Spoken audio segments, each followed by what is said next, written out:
Hi, everyone, and welcome to today's episode of Ladies Who Lead, a podcast and YouTube channel which is centered around all things empowerment, confidence, resilience, and leadership for our fellow ladies. And today we have a very exciting episode with a lovely guest called Kate Hesk. So welcome, Kate. Thank you. Great to be here. Thanks for the invitation. Absolutely, it's an honor. So Kate is the co-founder and chief people officer at Cognomie Coaching, a global organization which has a mission to build mental fitness of the planet. Her history, a little bit about her history, having spent 30 years in corporate roles across the pharmaceutical and healthcare sector, Kate has led, supported, and coached many women as they navigate through life's transitions to help them find more insight and be more aware of what's important to feel fulfilled and live their lives to the best version of themselves. So that sounds like you've had an amazing journey and you've got lots of valuable experiences, ideas, and knowledge to share. So that's amazing. So with that, Kate, just to extend, just for our viewers and our listeners, what is mental fitness? What is it in basic terms? Yeah, thank you. So mental fitness is about emotional and psychological well-being. Mental fitness is therefore at the heart of somebody being at their best, feeling fulfilled, having purpose, feeling motivated, being optimistic, as well as having perspective and building relationships well. And it's very much a holistic approach. So as you touched on then, I've been in the corporate world for many, many years. And what I've noticed is the evolution of the way that we think about ourselves at work to becoming much more holistic, understanding that the person at work also has a home life and therefore requires a balance. So mental fitness is a concept and a tool that we've developed within Cognomie to enable someone to understand themselves better, to have more insight, to be able to take some choices of how they want to live their life to be at their best. So happy to share more about that. In summary, emotional and psychological well-being is what we're talking about. Yeah, absolutely. And in recent times, this is becoming more and more prominent at the forefront of people's conversations, and especially people in large corporates and organizations, because they're becoming very aware of the things that you've discussed and the importance of it. So that's amazing. So in our usual format, what we're going to do is we're going to run through a few questions. We're going to go through a few examples just to increase awareness and understanding, support our listeners and viewers. So the first one is the topic of the episode is about managing life transitions, as Kate said, with her experience. So life, as we know, is full of changes. Many of them can be hard to deal with, but a life transition is basically a change or an adjustment that impacts our lives in a potentially significant way. We experience transitions throughout everybody does, and they can be big or small, planned or unplanned. They can be exciting or they can be distressing. For example, starting a new job, or potentially losing a loved one, and even, for example, the onset of the pandemic, that was it could be considered an unplanned transition. So can you help to develop on that in terms of your view of what life transitions are all about and why they're important? Of course. And so all of those examples that you've used there, I think, are very significant. And when we're talking about women and women who lead and how women grow and evolve over time and develop over time, there are some very natural, if you like, physiological transitions related to life stages. So transitions through ages, really. And this is something I became really interested in about 20 years ago, and started to build leadership programs specifically for women and to think about how to coach women specifically through these transitions. So, we're talking about early career as a transition, so transitioning into the world of work. We're talking about the transition potentially into and through maternity to becoming a mother, potentially. And then ultimately we're talking about, and there's such a lot being said and written and spoken about, as women progress through career, then oftentimes they need to deal with the symptoms of and the impact of the menopause on their career and on their life. So transitioning into and through menopause, ultimately into the future state of life, perhaps where it's more back to their own, focusing on purpose for the future. But all of these transitions require us as women, and also men that we're working with, and so this isn't just about women. Absolutely. But to focus on aspects, not only physiological aspects, which are implied through some of those transitions, and also aspects such as shifts we might want to make around understanding our identity and purpose, understanding our values, what's important to us, and our beliefs at certain steps through those transitions, as well as, you know, upskilling, developing ourselves in terms of competencies and skills as well. But some of those more spiritual perspectives and purpose-driven perspectives become more and more important, perhaps, as we make these specific life transitions. So a lot of my work has been focused around supporting people through those transitions, and specifically women through transitions such as maternity and menopause. Yeah, absolutely. All very important things. So, we spoke a little bit about and want to extend it on what the main areas of our lives are that these transitions can affect. So you spoke about like the emotional effect, for example. So people can often feel anxiety, they can feel surprise, they can feel stress, and often if it's for example, unplanned transition, there's a sense of overwhelm, you know, unexpectedness, and not knowing how to deal with the transition or what to do, particularly if they've never been in that situation before, or not anybody in their like primary circle has knowledge of it. And then the physical, obviously the physical changes on our bodies, how we react to that, it can affect our daily routine. So our sleeping patterns, our nutrition, you know, everything that could affect us physically, and you touched on physiological as well. So dealing with that stress, that fight or flight mechanism that comes in, the increased cortisol, all of these things, all encompassing, can have a huge effect on a person's life. And often they may feel like they need to deal with it all by themselves. They may not seek support, but it's actually completely justifiable to want to talk and seek outside of their circle information and knowledge to support them through the transition. So if you want to just develop a little bit on that side, please, for me. Yeah, lovely. So support is key, absolutely. And knowing where to go for that support is also important. So perhaps we'll come back to that bit, because if we start with, actually the first stage is helping the individual, the woman in this case, understand herself better. So self-insight, self-understanding, self-awareness is where it all begins. So finding ways of exploring, you know, what's going on for me? How am I feeling at the moment? What am I thinking? How is this helping me? How is it getting in the way? I mentioned our model of mental fitness, and there's a tool that we offer, as you know, which is a questionnaire-based tool, which enables someone to make some insight into what's happening for them, how they're thinking, how they're feeling at that point, to understand how that's impacting. So starting with self-awareness, really important to gain that insight.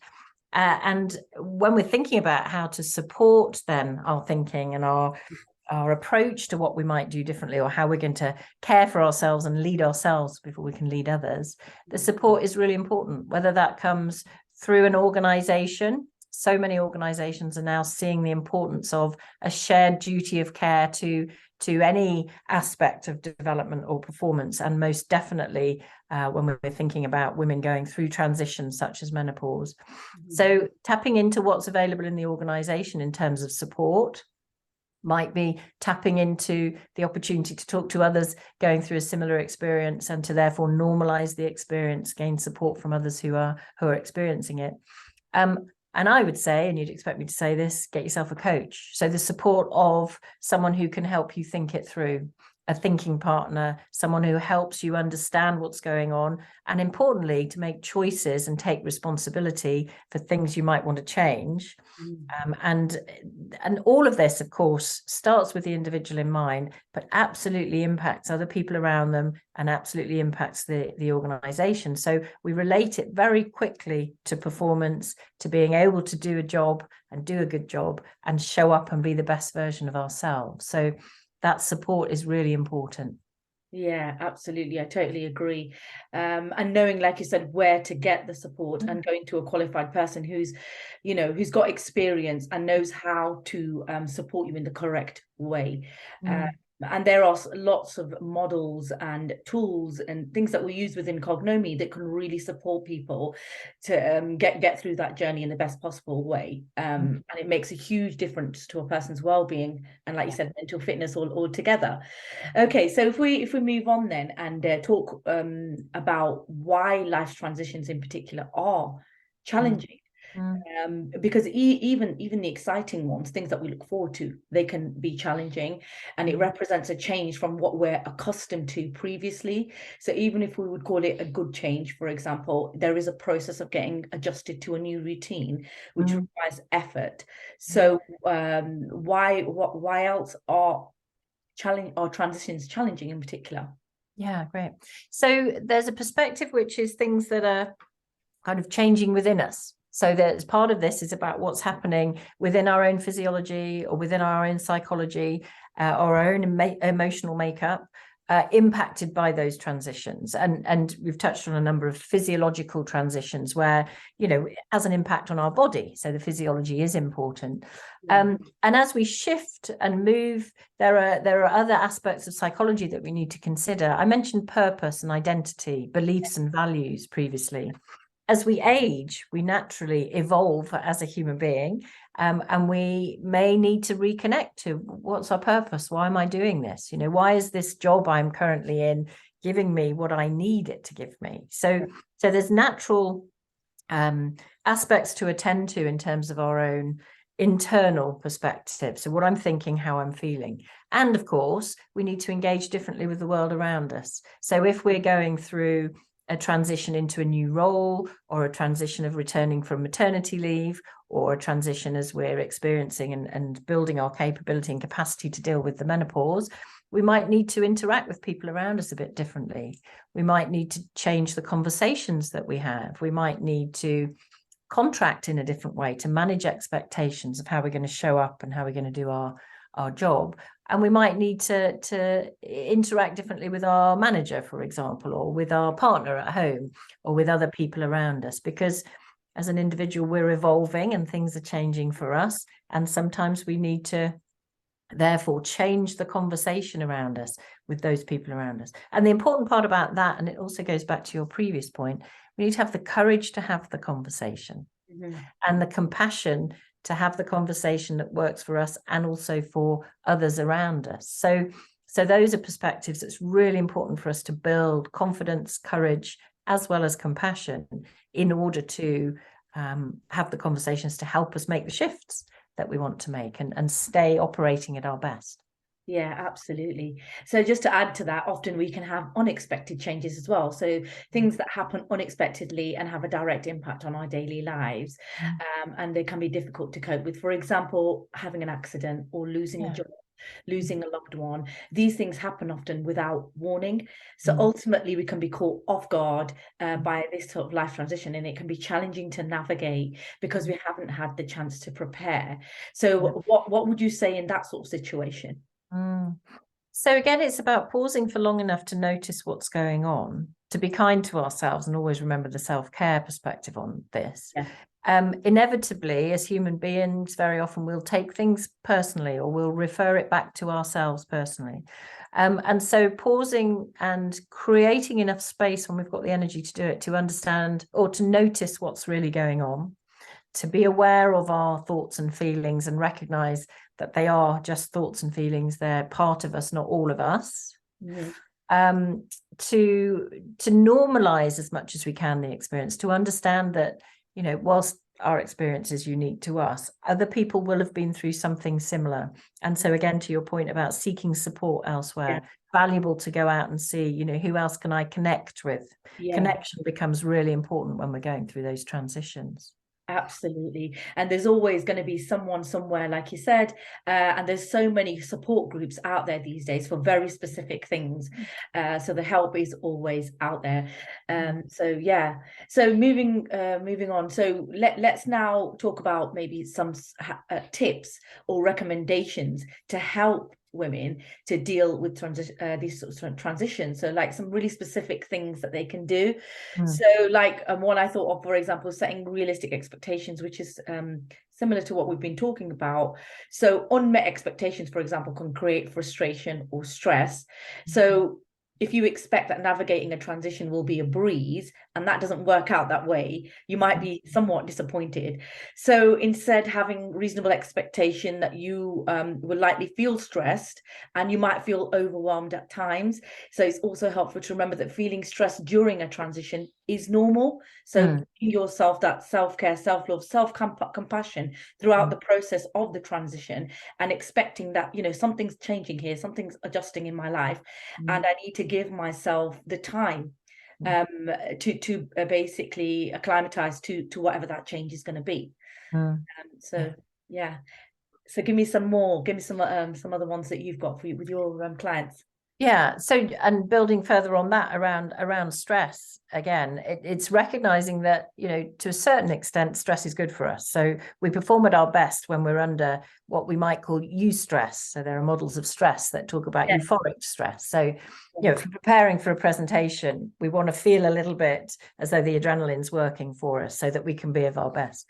And we need to understand when we're at our tipping point. So there's a point where positive stress becomes distress, and that's where we tip over, and that's when it becomes might start feeling overwhelming or taking too much of our energy. So knowing ourselves well enough to know our natural stress response, because as human beings we need to deal with stress, and it's okay to have stress to a certain extent. So being kind to ourselves, to acknowledge that stress is all right, is a really important point. And I'd say the same to a great extent about anxiety. Anxiety has been something over the last 3 or 4 years with the pandemic that's been talked about such a lot, and to some extent becomes pathologized. So becomes, oh no, if I'm anxious, I need to get medicated for it. Now, of course, there are extreme examples where we, you know, maybe need to take a different tack for anxiety. And if we can notice that we're feeling anxious and notice the warning signs, because that's what anxiety is in ourselves, then we can do such a lot to manage our own state, to change the way we're thinking, to work with anxiety positively for ourselves, so that we can manage it positively, without needing to get someone else to do that for us. So I think that's really important as well. There are so many specific examples that we can touch on. And I love the sort of like your relationship with yourself. So that brings in that the self-talk that we all have. So noticing, what am I saying to myself? So being mindful of that. What are these comments or these words helping you to cope with the transition, or actually making it more challenging? And maybe thinking about previous transitions that you've been through, maybe if they're unrelated, but remembering that actually I've been through something tough in my life before and I got through it, so I can do that again. So being compassionate with ourselves and thinking about, like, if somebody else was going through this, for example, if it was our best friend, what advice would we give them? So in essence, what should we be saying to ourselves? Because often we can be so hard on ourselves, and we can say things like, oh, I should be doing better, or I should have done this by now, and so self-critical. So that managing that relationship with ourselves and having that self-compassion, self-kindness is so important to get through the process, and make it easier for ourselves, more manageable, especially if it's challenging a transition. Definitely. And you're touching on some of the language that we need to hear ourselves using. So you know, if we're talking about shoulds in our head, then we need to catch that and notice that and ask ourselves, who's telling me I should? So and we can do that for ourselves, and we can do that by finding a thinking partner, i.e. a coach, to help us notice when we're using that kind of language and reframe it. So change that to a different track, which is more helpful for us. The other thing that we can do, and we're talking around it, but we haven't used the word specifically yet, is around how we gain perspective. How we're able to pause for long enough to notice. This is about noticing what's going on in our head, what we're telling ourselves, what's helping us, what's getting in the way, but pausing for long enough to be able to do that. It gives us that different perspective. And when we're feeling resilient, we tend to have a better ability to keep perspective and to notice that, you know, what we're going through now is going to pass, It's our experience, it's not everybody's experience, to enable us to, we're able to step back enough to look in on a situation rather than being overwhelmed by it. Yeah, I love that. So not getting too attached to the detail of it, and seeing the bigger picture, like you said. That's a really good way of being mindful of the change and transitioning through it. So yeah, absolutely. And then what we spoke about earlier about staying connected and speaking to people, a family member, a friend, just getting that support as we're going through the change, and saying to ourselves really that I'm doing the best that I can do in this given moment. Yeah. That's so important to appreciate ourselves and have that acknowledgement about ourselves as we transition. Which brings me on to the next part of the recording, and this is about mindfulness. Mindfulness is a word that's really big these days, and it's being thrown around everywhere. So mindfulness, when people think about mindfulness, they think about meditation, but it's actually much bigger than that. It is, like we said, seeing the bigger picture, being connected to ourselves, being connected to the moment, so not looking too far back or too much into the future, but just embracing the moment, for example. So talk to me a little bit more about how mindfulness can help this process. Yeah, and we tend to think about meditation, don't we, when we talk about mindfulness? Yes. Which is great, and if that's something you want to practice and that works for you, wonderful. And I'm a huge proponent of it. And as you described earlier, on one level, mindfulness is about noticing, being present, acknowledging the self-talk and the judgment that we hear in our own head when we pause for long enough to do that. And actually, whilst we can spend half an hour in a meditation or a guided meditation to do that and create that space, we can also do it relatively easily and quickly by pausing and finding our own ways to pause throughout the day. Very acutely aware of the busyness. We were just talking before the recording started of how the busyness accelerates, doesn't it, through a month. Yes. And it's very easy to get swept up in the doing and the busyness of that. But finding those micro moments in a day to practice mindfulness with a small m, if you like, which is simply pausing and breathing and just noticing what's going on for me, what's happening, what do I feel in my body, what am I noticing is happening in my thoughts, and how am I feeling in my emotion, can give you that perspective and enable you to acknowledge that those thoughts and feelings are there, but they're not all of you. It's part of you. They're not specifically attached, if you like. So those moments of pause, I would say, and breathing, important to help with that. If you don't have the time to spend twice a day, 20 minutes or 30 minutes, specifically meditating and mindful in that way, but we can create micro moments.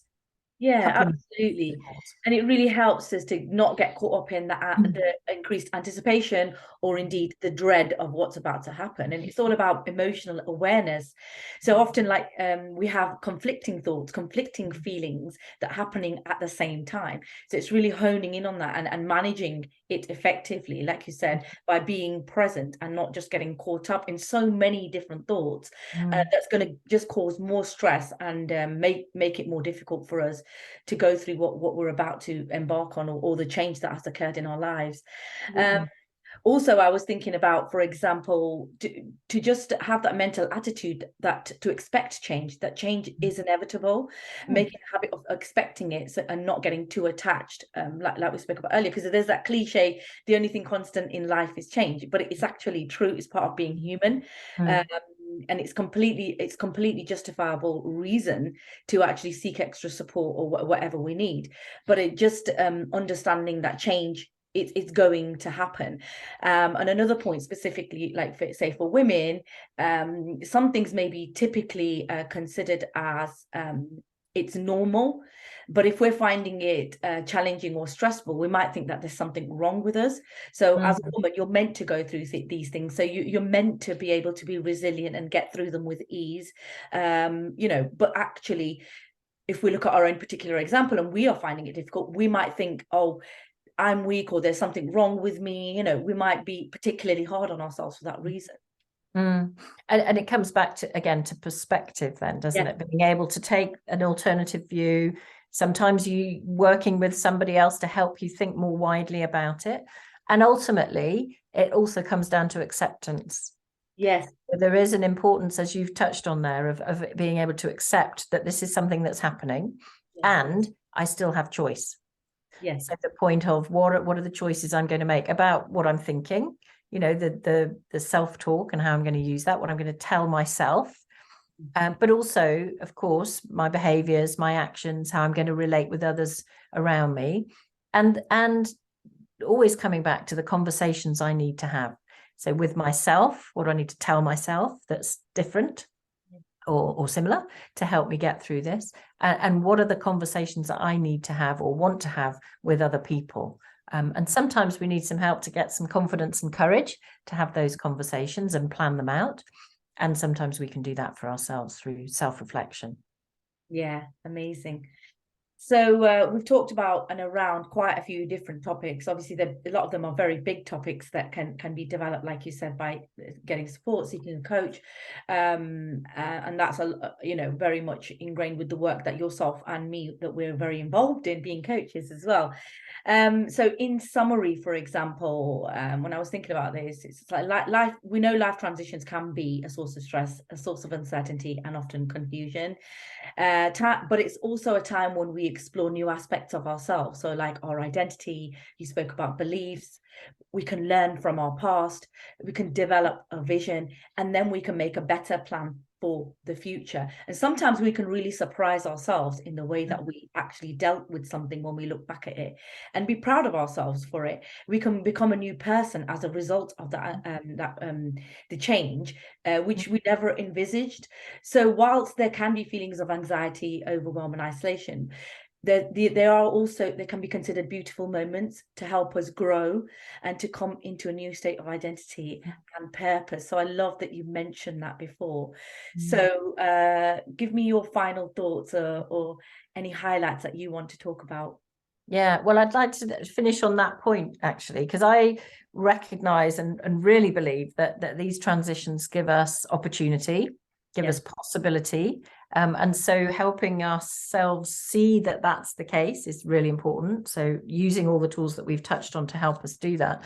And I love the fact that you've touched on purpose. So throughout, these different transitions, it's valuable to pause, to gain that perspective, to think about what are the opportunities or the possibilities here, and actually what's my purpose, what's my meaning for the next phase of my life, what is it that's driving me forward, what am I moving towards, and within that, what's my vision?